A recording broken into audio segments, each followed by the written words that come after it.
Meralco Bolts pasok na sa PBA Finals ng Philippine Cup. Pero bago ang balitang yan, paki-like and subscribe, Ronda Toda, para updated kayo sa aking mga sports balita. Congratulations sa Meralco Bolts sa pagkapanalo nila sa Barangay Ginebra sa kanilang Best of 7 series ng semifinal round ng Philippine Cup. Talagang well-deserved talaga ng Meralco Bolts na manalo. Talagang buwis-buhay ang ginawa nila. Talagang binigay na nila yung kanilang best. Maraming beses na sila naglalaban ng Ginebra, talagang nalalaglag ang Meralco Bolts. Pero sa pagkakataong ito, talagang hindi na hinayaan ng Meralco Bolts na matalo sila ng Barangay Ginebra at nakabawi sila. Talagang grabe performance sa pinakita ni Chris Newsam at saka ni Chris Panchero. At isama pa natin si Brandon Bates. Talagang nahihirapan talaga ang malalaki ng Ginebra at hindi makaporma. Miski si Scottie Thompson hindi makaporma sa loob ng shaded lane. Lagi siyang butatan ni Brandon Bates. At miski si Stan, talagang nahihirapan kay Brandon Bates.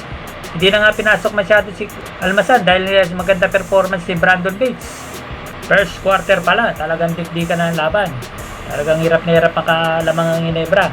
Halos kontrolado ng Meralco Bolts ang buong first quarter. Pagtugtong ng second quarter, doon lang lumamang ang Ginebra. Akala nga natin ay tuloy-tuloy ng lamang nila. Ngunit sa katauhan ni Chris Newsam at saka Chris Banchero, talagang nahabol nila yung lamang ng Ginebra at sila pa lumamang. Dahil sa mga alawi na tira ni Chris Panchero, halos wala na sa forma yung mga tira niya pero pumapasok pa rin. At saka gandaan nito, yung mga buzzer beater niya na ititira pa niya ng 3-point. Talagang well-deserved talaga na Meralco Bolts na manalo kontra Ginebra. Ika nga nila weather lang. Ito na yung panahon ng Meralco Bolts para mag-shine sila. Talagang masasabi nga na kontrapelo sila sa Ginebra pero sa pagkakataong ito, talaga sila yung nangibabaw dito. Na-outplayed nila ang Barangay Ginebra at nagbaga sa larong chess. Checkmate sila lagi, hindi sila makaporma. Mas magiging exciting ang PBA All Filipino Cup Finals dahil sa paghaharap ng San Miguel Beer at Meralco Bolts. Kakaibang putahe ito. Kadalasan kasi puro Ginebra, San Miguel, Magnolia, mga MVP group ang naglalaro sa finals. Pero sa pagkakataong ito, ibang putahe naman to. Meralco Bolts versus SMB. Bagamat underdog dito ang Meralco Bolts, ay talagang malaki ang laban nila dito sa San Miguel.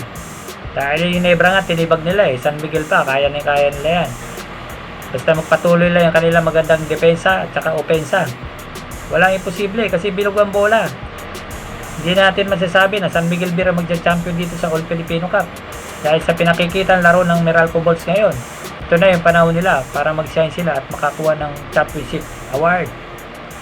Suportahan po natin ang PBA at suportahan din po natin ang inyong lingkod, Ronda Toda. Paki-like and subscribe naman po.